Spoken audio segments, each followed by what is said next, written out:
right, good afternoon, everyone. Welcome to the penultimate session of the BNEF Summit for the year, or the BNEF New York Summit for the year. Thank you for being here. We have a really great group of panelists. We'll be discussing batteries in wholesale markets or batteries in markets. Before I introduce you guys, I hope you are in the right session. If you're not, please make sure you are. So just to kick it off, I think you're all here partly because you might have seen Helen Koh's session earlier today to get some context at just how quickly the market is scaling.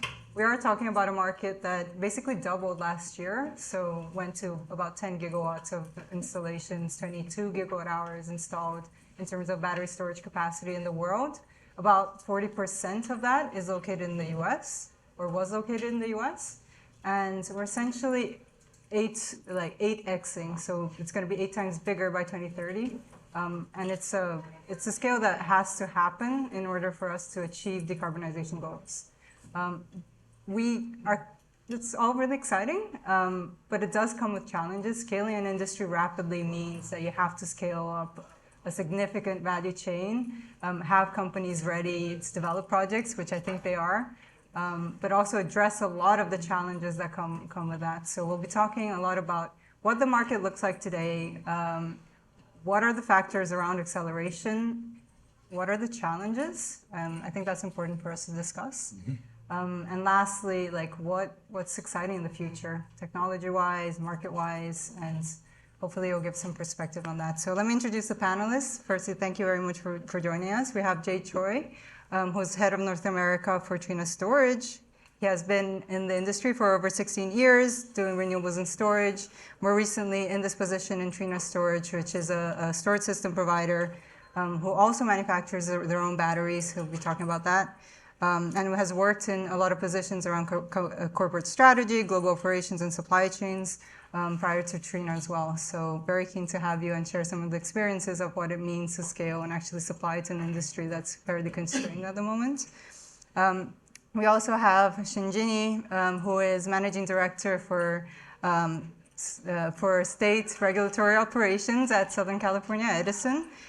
She leads policy development, regulatory strategy, and advocacy for general rate cases, has had a lot of leadership position across Southern California Edison and significant experience actually looking at some of these projects that we'll be talking about. And lastly, but definitely not least, we do have Kurt Morgan, who is current CEO at Vistra. 37 years of experience in the industry, has been CEO of Vistra since 2016.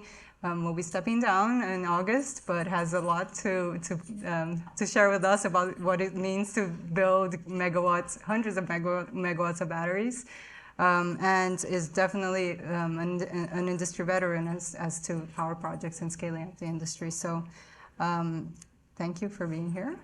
We're very excited to discuss this. So let's start with a snapshot. Where are we? So Shinjini, I'm going to start with you because Southern California Edison is one of the utility companies that has been developing projects for the longest, probably more than 10 years. It's been more than 10 years since California put out the SB 2414, which was committing to 1.3 gigawatts of storage capacity by, I think, 2024. It's actually more than double that today, already commissioned, so far surpassed that original target. So we'd love to hear where your company is at the moment in terms of development of projects and commissioning, and how much projects you have commissioned. Sure. Well, thank you for having us here, and I'm really looking forward to learning from both of you as well.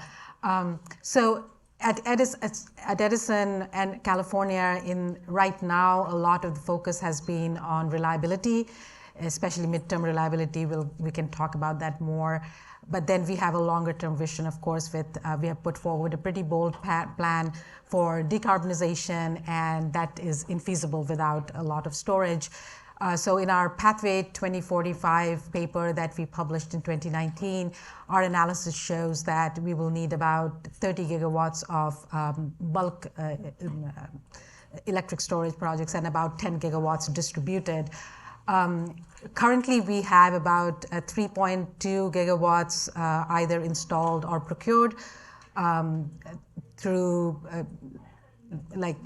through this year, and there's a lot more coming online. One of the things we have been talking about a lot is the challenges with reliability, and finally we got the CPUC to listen, and they ordered procurement of 3.3 gigawatts, California-wide in 2019. And then, of course, in 2021, we got the decision for our midterm reliability challenges. And that is a pretty large-scale ruling that came out for about 11.5 gigawatts of resources. About more than 90% of that is storage, but it's not limited to storage. It could be hybrid technologies or geothermal or what have you. So out of that, we will be, our portion of that, Southern California Edison's portion of it, is about 3.7 additional gigawatts of storage by 2026.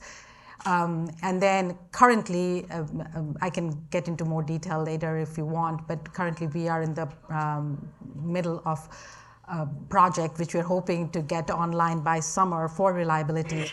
It's about 535 megawatts distributed throughout our service area, 3 spots in the northern and Big Creek region, the east side, and then near Long Beach. So there's a lot of work going on. Southern California Edison has one of the largest portfolios amongst the utilities for storage.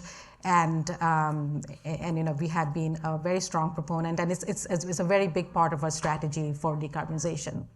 Yeah, and we'll definitely get more into the details in a bit, but I think in terms of context, it's definitely, if you're trying to develop projects, understanding the California market and understanding some of the fundamentals there is certainly important. Definitely interesting to get some perspective of how big, it's definitely gigawatts, right? We're not talking about the hundreds of megawatts anymore. And so that's exciting. Kurt, maybe let's go to you because you do actually have a project, quite a big project in California, more than one. But I did want to get kind of a flavor to the room and like a visual of what that is like. So you recently have been developing the Moss Landing project, which is 400 megawatts, 1,600 megawatt hours, which is by our measures probably the biggest project that's going to be commissioned in this year. So can you just like paint the picture of what that actually looks like physically? Yeah, well, by the way, thank you for inviting me here. Sure. It's great to see everybody. For the ladies here, I want to say there's some open seats because sitting here listening to me and standing can't be fun. But so if you can imagine, in the state of California, we bought a company called Dynegy, and we inherited a site that has a combined cycle, large 1,000 megawatt gas-fueled combined cycle plant. It also had an old oil and gas plant that was still there, and it was basically, just breaking down over time. But it had all this excess land, and it's a world-class industrial site.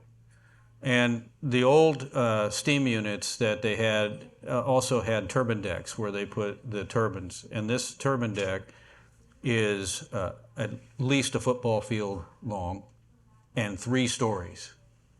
We packed that entire building. We refurbished it and instead of building a new building, we used it, we repurposed it, and we put in 300 megawatts of batteries. And then the 100 megawatts is right next to it, and it's got its separate building that's associated with it. There's enough there to do 1,500 megawatts. We have another 350 megawatts that we are doing for PG&E. That's already contracted for, and we're going to be building that soon. So it's this, and in California, it's not easy to site things, very difficult. So you've already got this world-class industrial site. But one of the things that I wanted to do, because I inherited a company that was 80% coal. It's now down to going to 10%, and we're investing in wind, solar, and batteries. But I wanted to take these sites and repurpose those sites, one for the communities to give them employment and property taxes, but to utilize the existing transmission infrastructure. Why do we have to build all these additional transmission lines when we have access to them?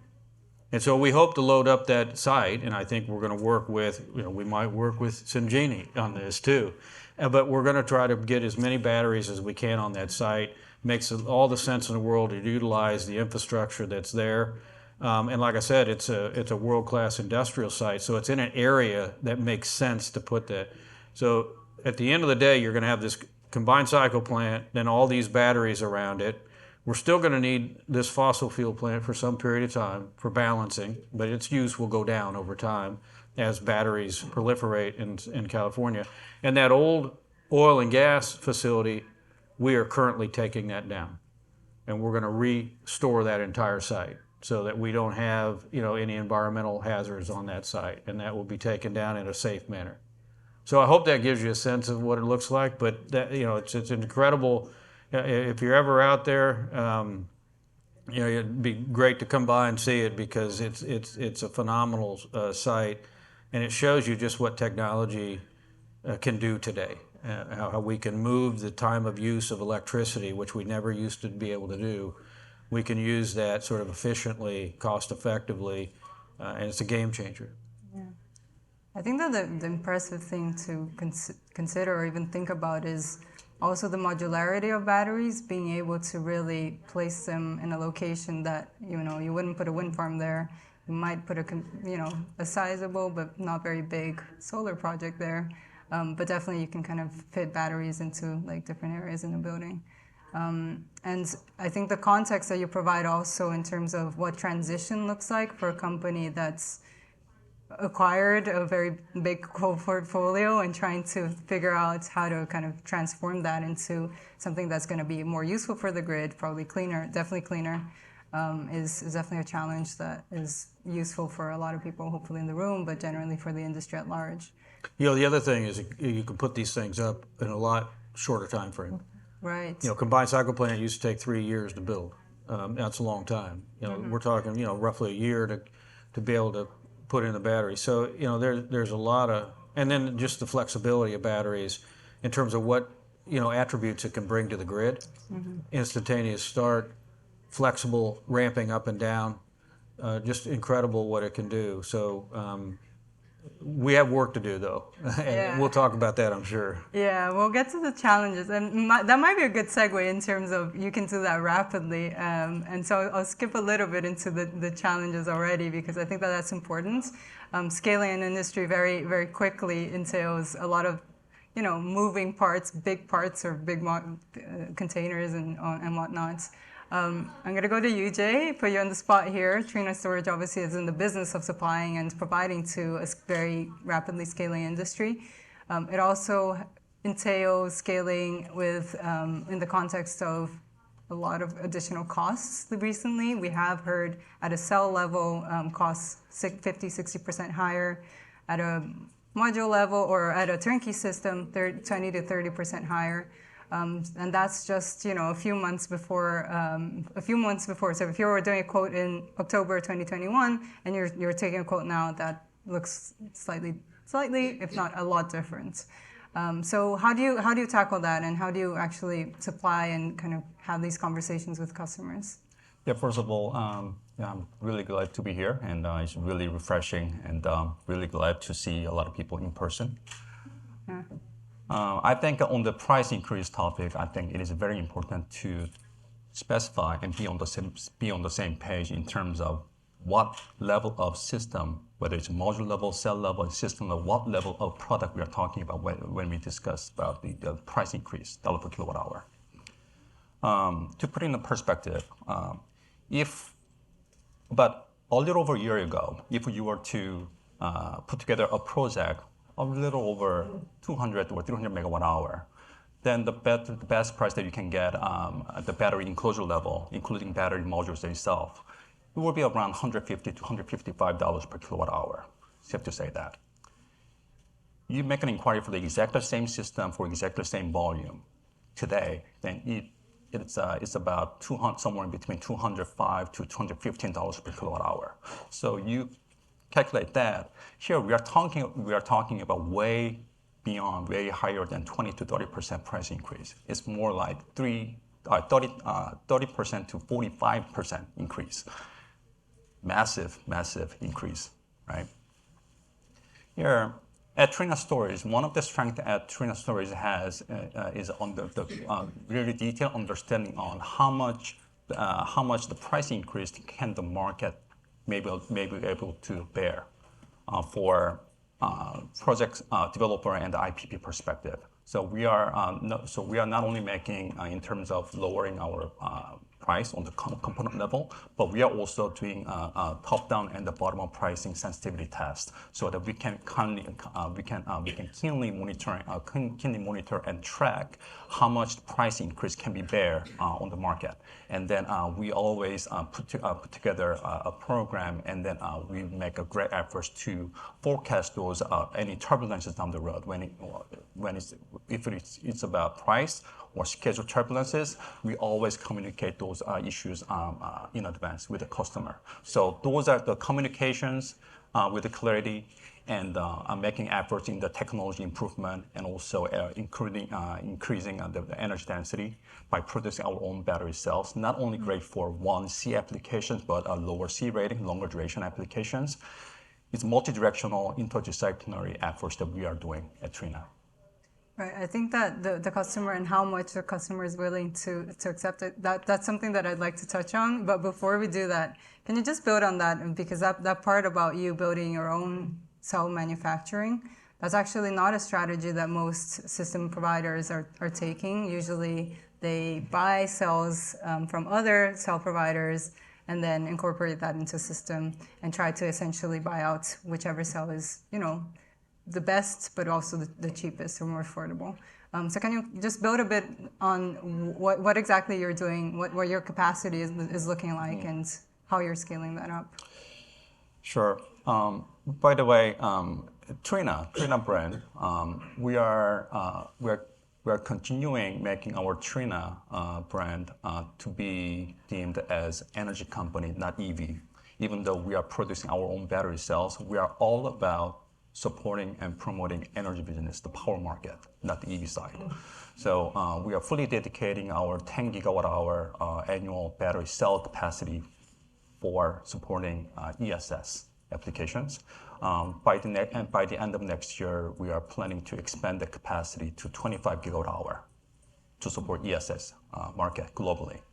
But we understand that it's nowhere near enough to support global demand. So we are continuously making investment and doing research to make an improvement and continuously to expand on the capacity. We have started looking into battery storage market in 2019. The reason that we started looking into the market is because of the turbulences related to supply chain. Now, the supply chain issue is a really big topic these days due to the COVID situations, but way before COVID time, it has been an ongoing issue, because back then, the tier one battery OEMs, they were really focusing on providing entire of their capacity to support EV side, because the margin is substantially better and there's higher demand, volume is substantially larger. So business-wise, it makes sense for them to focus on EV, right? So ESS side, the system integrators and large IPPs and developers who procure a lot, we have to fight for those crumbs, whatever left of, whatever there is left after they did the contract with the EV side of contract customers, right? We had to fight for this crumb in terms of capacity. So we at Trina, we recognize that this has to change to continue to promote and support the growth of the ESS business, the energy business in large scope. So we started looking into battery storage, tackling in both system integration side and also the battery OEM side simultaneously. It is very heavy lifting in terms of the capital expenditure. And not only that, it's not just about the money, but also the necessary learning curve that you have to learn as an OEM. So we started looking into that, and we obtained our necessary learning curve starting in 2019. Yeah, thank you. I think that's useful to get perspective. And I mentioned other providers, like big providers like Fluence and Tesla and Rotella, and so they definitely don't have that strategy of going all the way upstream. But I do want to go back a little bit on the downstream side, like that domino effect of additional costs more recently, and how it impacts development, and what are you willing to accept in terms of price increases, changes to contract structures when you're developing your own project portfolio, and how that has challenged the industry from a development perspective. Maybe Kurt, I'll start with you there. I'm sure it was very exciting to build a project when you had battery cells at a certain set price a few months ago. But what does that look like now?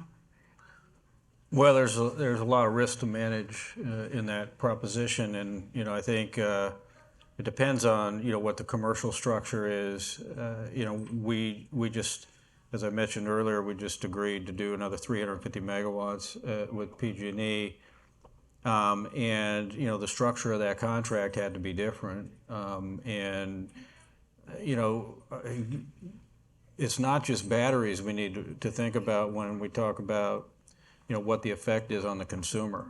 It's everything that consumers buy today that prices have increased. And I think it's going to slow down some of what's happening. And the discussions we had with PG&E were not easy. But the reality is the cost of batteries, the cost of solar, wind generation, all of it is going up.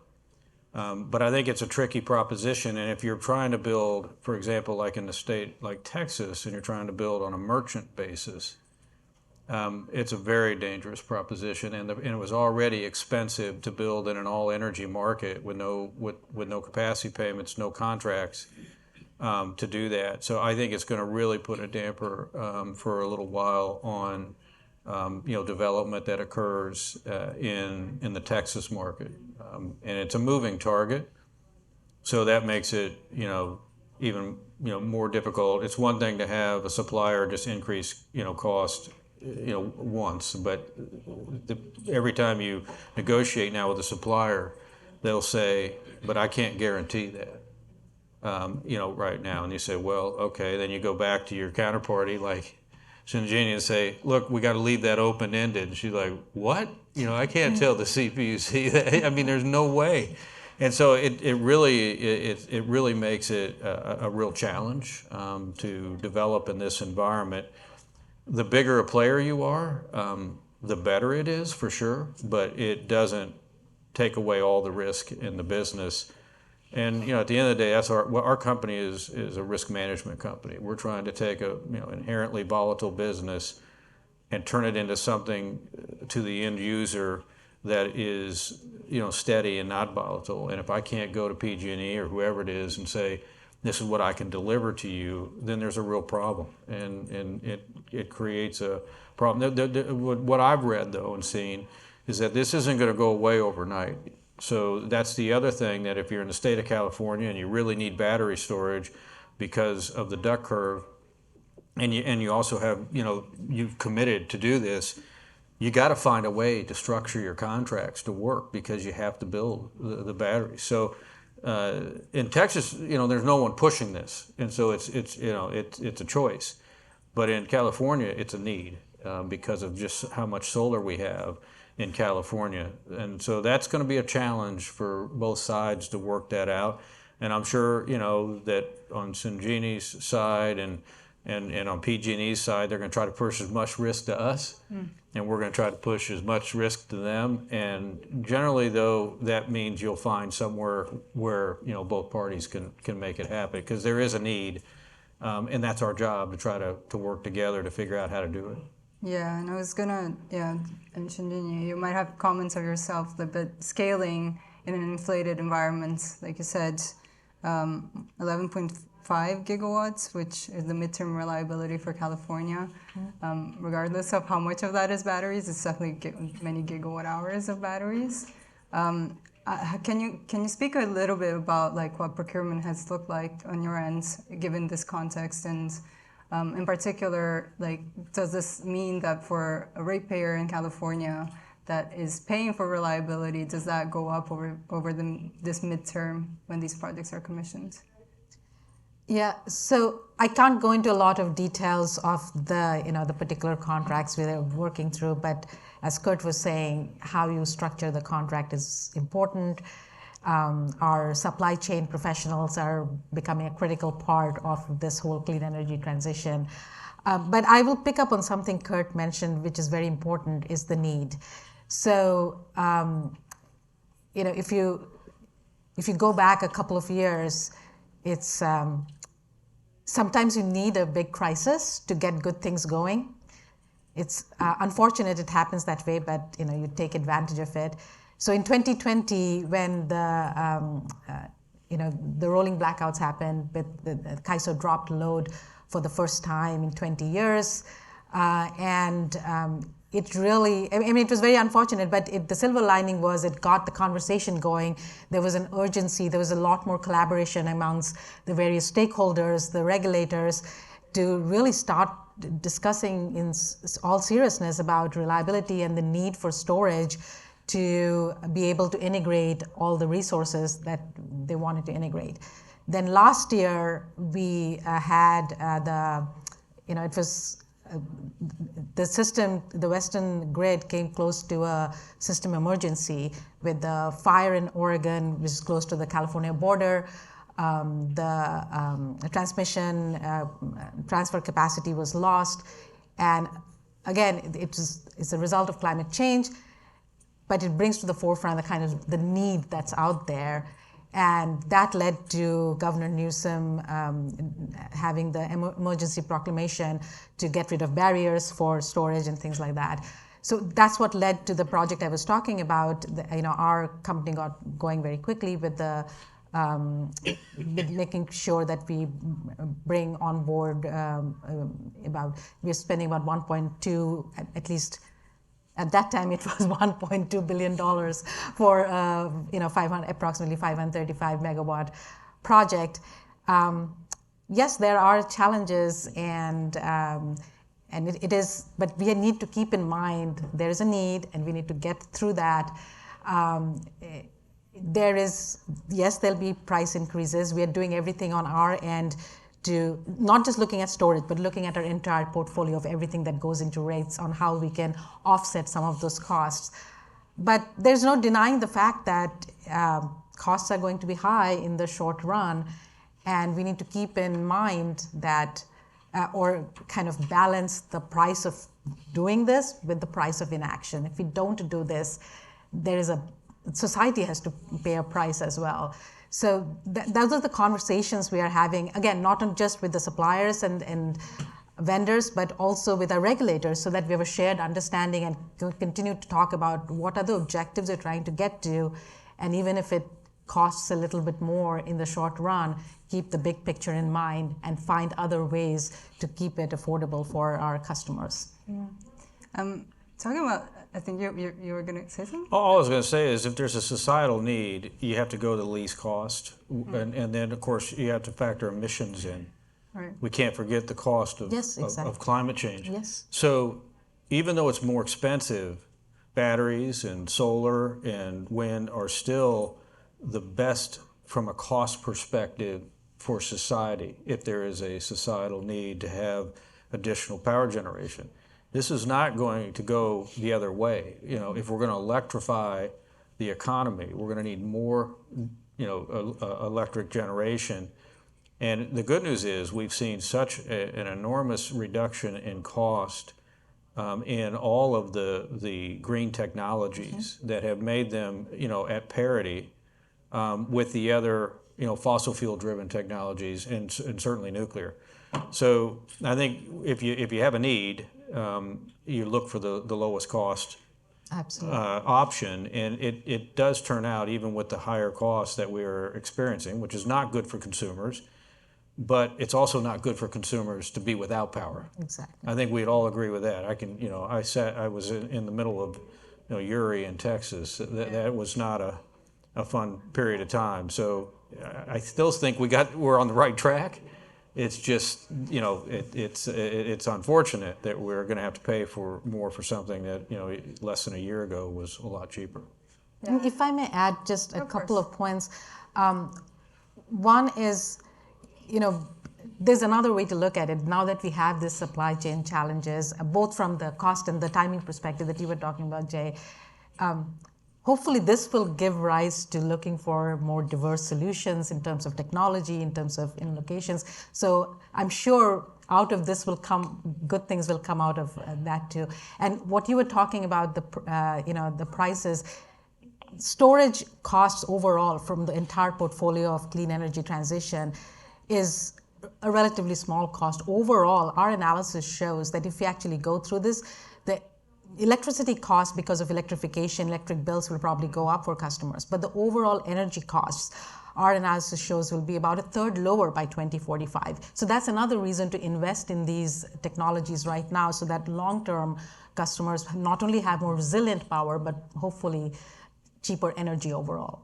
Yeah, and I do want to build on the Texas points about, just having these weather events really shaking our power markets, and obviously any response that comes out of that. And where battery plays a role, I think, Shinjini, you give the example of resource adequacy in the context of heat waves and supply shortages. I think in the case of Texas, it was much more dramatic. Obviously, there was massive outages across the state, and it was a very dire situation. And at the back of that, there were significant reform changes in ERCOT. And I did think it was important to kind of talk specifically about how that changed, or your perspective on building batteries, and how ERCOT is changing market rules that impacts the way you might develop a battery project in Texas. And Kurt, I am looking at you, but I think this is not addressed to Shinjini. But any other comments from Jay as well? In particular, the context is that there's power plants now need to be weatherized, and they might be down during shoulder months. And that might actually mean that there's less reserve capacity online during shoulder months, and that could provide specific opportunity for batteries during those months. So keen to hear what you're... Well, look, I think California and Texas both experienced rolling blackouts, but for different regions. And I like to say that in our business, we have to balance affordability, reliability, and emissions now. It used to be just affordability and reliability. In California, I think emissions sort of tipped the scale a little bit, and reliability suffered, and we had an issue. Now we're going to catch up. In Texas, it was affordability. The major industry in that state liked the structure that we had in the state, because they could either get cheap power for most of the time, and then if things got volatile, they could sell their power back into the grid.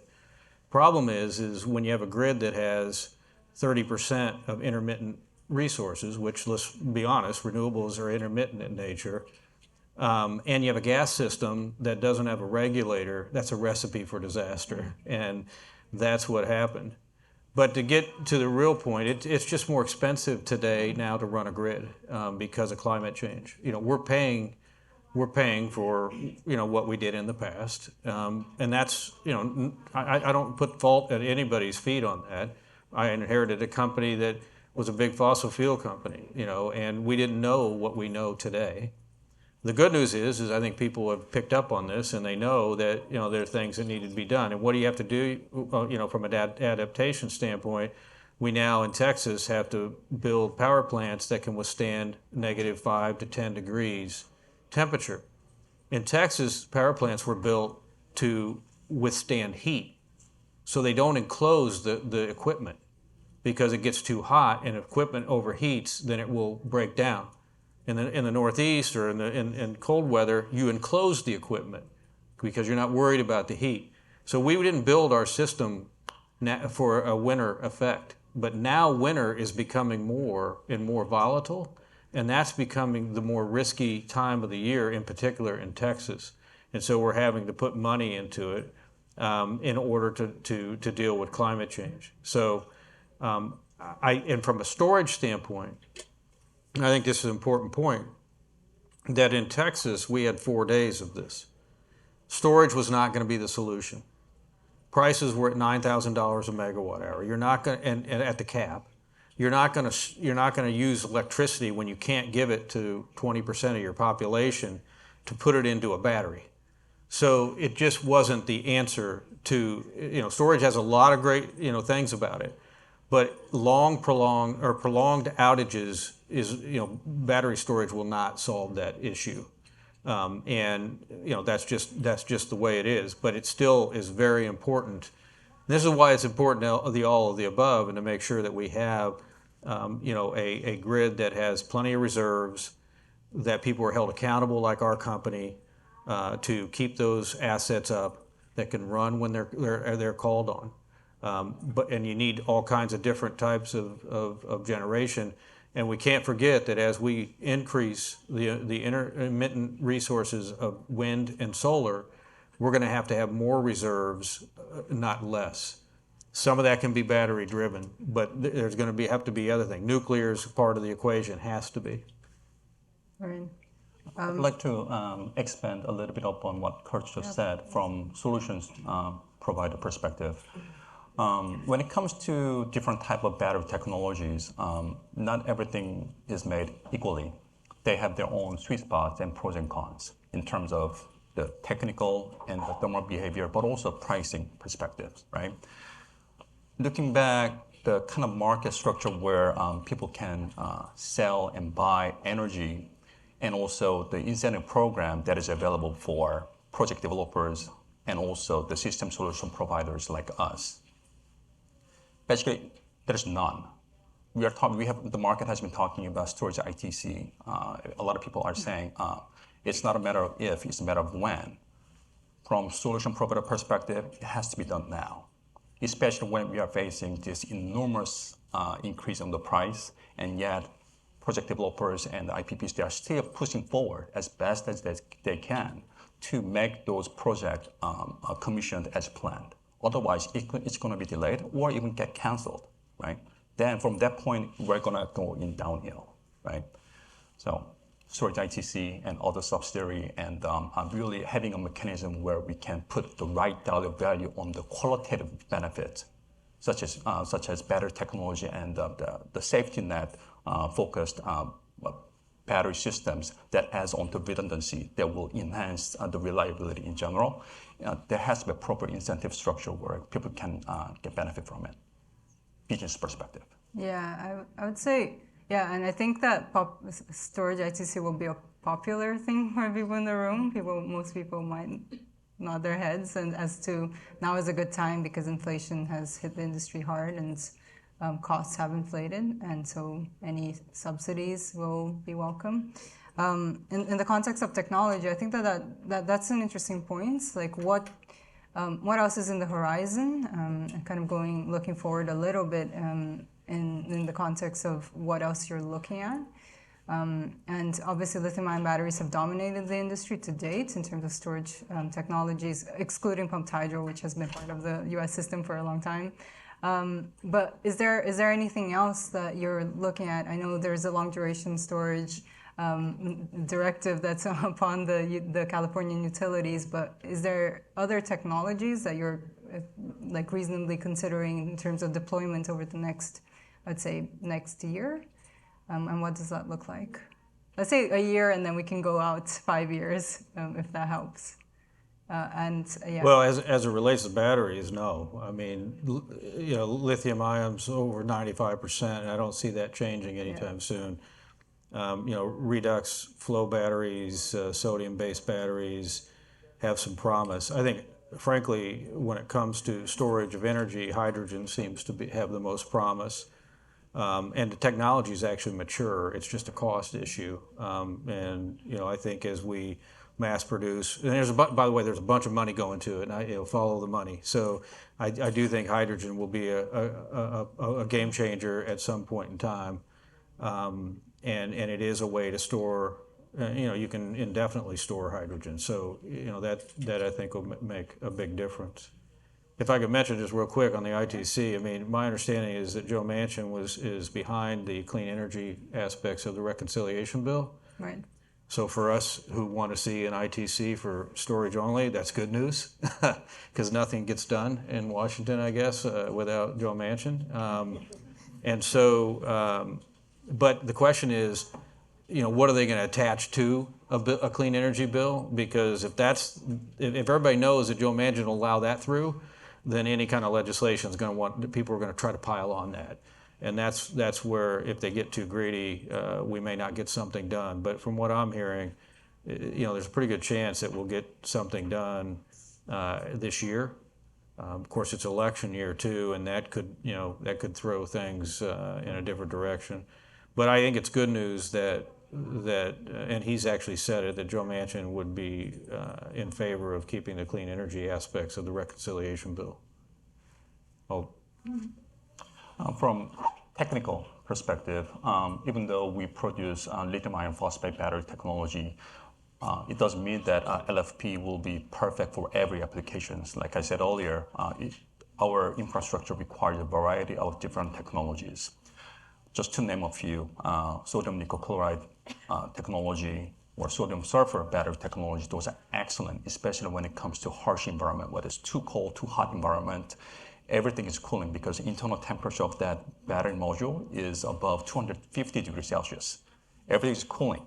So you don't need air conditioning, you don't need heater certainly. So it's perfect. The only issue there is that because of lack of economic scale, it's quite expensive, about roughly twice more expensive than the current price of a lithium iron phosphate battery. But if there's an incentive program, if there's an incentive program where the producers, manufacturers of those technologies can get benefit business-wise, then I think it will be a great alternative and even a great add-on to the large-scale battery storage project, which mostly uses lithium-ion battery. Right. That's helpful. And Shinjini, any comments on your end? You mentioned long-duration storage. So yes, there was Senate Bill 772 that would have required CAISO to contract I think 2 gigawatts of long-duration storage. But that was mostly, it was narrowly focused. It was mostly focused on pumped hydro storage. And that died in 2020. So that bill died. But then the challenge that our engineers and planners are seeing is, there's a cost aspect, of course, with long-duration storage. But right now, the needs that are there, there aren't a lot of needs that cannot be resolved with shorter duration storage. So the utilization efficiency is just not there for reliability or resource planning. And the other big challenge is the grid itself, having the grid capacity to be able to recharge the batteries and make sure that it can discharge it to get it to the urban load centers. So that's a big constraint that our planners have to work through. There are movements there. CAISO and the CPUC are doing some analysis, which is pointing to that there'll be more needs, especially in the LA Basin area. As more plants are retiring, the gas plants are retiring, and then the net demand curve is also flattening. It helps if the peak is not too peaky, if you will. So the midterm reliability decision that came out from Public Utility Commission, that does require about 1 gigawatt of long duration storage procurement by 2026, and SCE's portion of that will be about 340 megawatts. So we are technology neutral, we are not really looking at it. But long duration storage is a big part, at least again, our analysis shows about by 2045, 60 to 70% of the storage that we need will need to be long duration, greater than 7 hours, to kind of compensate for the current discharge capability that's there. As Kurt was talking about, as we integrate more and more renewables, there'll be a lot of need for long duration storage. So we are waiting to see what's technologies come out which is cost effective. Yeah, I think that's really interesting and important. It's you have to think about that now, probably commission some projects and help to scale that industry for when the 2030s, 2040s, that need becomes more acute, that is ready to go. And yeah, in the meantime, there's a big technology mix in that arena. So I do want to open it up for questions from the audience. I think there are people on Zoom as well, which I'll load the iPad to see if I can see some questions. But meanwhile, any questions from the audience? Hand up here. I'm meant to repeat the question after, or are we doing microphones? I'll repeat the question so that people on Zoom can hear. So you spoke about long-term duration, and we mentioned pump storage hydro. Pump storage hydro, there haven't been any new pump storage hydro plants built in decades, and in the United States, certainly outside of the United States, there are. As the price of battery storage escalates, does pump storage hydro become more attractive to you in Southern California? We're building a project in Colorado right now, 500 megawatts, 10 hours. And I'm just curious as to how you view that. Yeah, I mean, I cannot give you a very specific answer right now, but like the way we're looking at it, as first of all, we need to make sure the need is there so that we can actually utilize it. And like I said, we are at least Southern California Edison is agnostic to the technology that's coming on board, as long as it's in the right location, the right scope. Sorry, I forgot to repeat the question, but it was about pumped hydro. No, it was totally my fault. It was about whether considering costs are going up now, if pumped hydro storage becomes more attractive, and how. And I guess the answer is no. Yeah, I owned one of the largest pumped hydro storage facilities in a prior life, and that they're not cheap, and it's geographic specific, so it's not for everybody, but they're fantastic, and it is really the only long-range storage we have that is effective right now, cost-effective. But I don't know what yours is costing, and I think you said Colorado, and I don't know is it the utility that's building that? Maybe in the end, right now we are. You're developing it. Privately, yes. Yeah, you're developing. It's a preliminary permits issue, so it's underway. But I think you mentioned earlier, 523 megawatts at about 1.2 billion. Somebody mentioned that. Yeah. Yes, and Jenny did. That's a metric that's not terribly far off. Yeah, but that's definitely part of the answer. There's no doubt. Yeah. And I didn't mention that, but that's probably the best long-term storage that we have in the country, and we still have opportunities to build that, and it's phenomenal technology, proven. Another question from the audience, Jonah. Yeah. Great, thanks. I'm just curious, looking forward a little bit, if we start to think about all of the uptake of EVs, electric vehicles, and all those essentially assets that are sitting idle most of the time, how should we think about bidirectional charging as a piece of kind of the storage portfolio, 5-10 years out? Yeah, so the question was, I wonder who, the question was about thinking of the context of the growth of EVs and how the potential of V2G can maybe shift the way we think about storage or even be part of the storage solution. I can take a crack at it. You're right. Most of the batteries are in the cars right now. So work is starting, just looking at small-scale demonstration projects. PG&E started one. We are working on it. There's a lot of potential, especially when you think of the fleets, right? Because they're idle most of the time. It would make a lot of sense. So I think that'll be part of the mix going forward. There are not definitive answers yet, but we cannot see a future where it's an untapped resource that really needs to be looked at seriously. I'd like to answer your question slightly from a different angle. I have several friends of mine who owns Tesla Model S, and I brought up this exact concept, right? Conceptually, yes, it is possible to charge the battery, right, and sell the stored energy to the grid. And when I explain this concept to my friends who is not in the energy business, who is simply driving EVs day-to-day basis, and his answer was rather shocking, simple, but made sense. His answer was, why would I want to do that, right? For what? What's in it for me? So again, similar to what I touched base about the lack of incentive structure, I think there has to be an incentive program for the EV users. And Yeah. sorry, Go ahead. go No, go ahead. No, you please. That's not an uncommon answer we hear when we do focus groups, especially when you think of, in terms of resilience. You have a wildfire. You want to make sure a car stays charged. Nobody wants to be caught off-handed. That's why I think there are other applications like fleets and all, not individual customers who might be, more amenable to something like that. Anyway.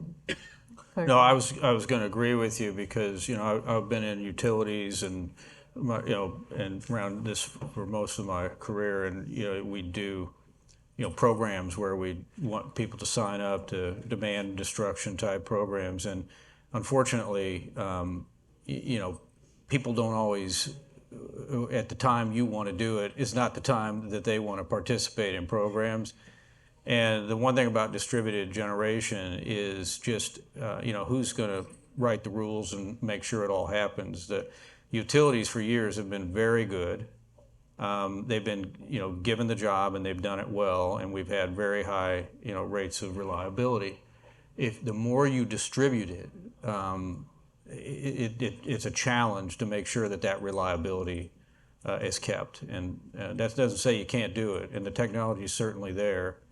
But you have to be able to rely when you say somebody's going to, commit that they're going to be part of a program or they're going to, basically give back to the grid, that it actually happens. Now you can always, have a certain amount that you expect that people won't do. That's what you end up doing in these types of programs. But that reduces the efficiency of the program. That's a good question. Any other questions in the room? In the back? Next couple of years, I'm expecting to facilitate deployment of a lot of this. But I've started of late having you're only as good as your last bad job or someone else's last bad job. So how would you help us promote that these naysayers are going out wanting about how you're going to poison the Southern California basins once one of these things are labeled fires come around? I've got somebody who's pushing real hard right now. The Tesla Megapack is just going to be disasters all over the world following Australia. Is there a reasonable response other than just be quiet right now? Yeah, and so there's been a lot of testing that's been done, and the large original equipment manufacturers have a lot of data that can show the resiliency of their product. That doesn't mean we're not going to have issues, and I think we already have had issues, but they haven't been as prevalent as maybe some people believe. But there are two big things in my mind on batteries. One is just, can they operate for long periods of time without, catastrophic failures? And, from what I can see, we're betting on it because we believe that it can. And then I think there is the whole issue of what do you do with a battery when a battery isn't a battery anymore. And part of what we do is work with the equipment manufacturers that that they will take and actually recycle batteries. And I think that the industry gets that. There's no doubt that they know that's a part of what they do. But to get to your direct question, I think there is a lot of evidence. You can get it online, but I get access to it from the equipment manufacturers that suggests that this is solid technology, and we just went through an event at our Moss Landing site in California, and we thought, oh my goodness, it's batteries, and it was not. It was a water-based heat suppression system that failed, and so it was not the batteries. The batteries are safe. So it's something that we had to deal with. One of the things we do too is we bring the community in to our facility and their leaders so that they can get familiar with what the batteries are and also what the safety system is. Because I think it's not just will they fail. It's also people worry if it does fail. What's that going to mean to my community? And I think we have a job of educating. So that we're spending a lot of time educating communities, community leaders, state leaders on this technology, but the data really suggests that it is quite safe. But I know that issue comes up time and time again. Do you have any comms facts you can share on that? Because I'm preparing for a Southern California one, And my fear, the nemesis, is going to be the 72-year-old activist with nothing better to do to stand up in those community meetings and then turn the entire community against us. That's a real worry I have. Well, that's happened to us, and it did happen to us, and I think what we did is provided the information that is available, access to the information, brought in the equipment manufacturer to talk about the studies that they did. They have tapes, videotapes of studies. We provided that to the community. You're not going to please everybody, so you should not necessarily strive to do that, although that is something that you would like to.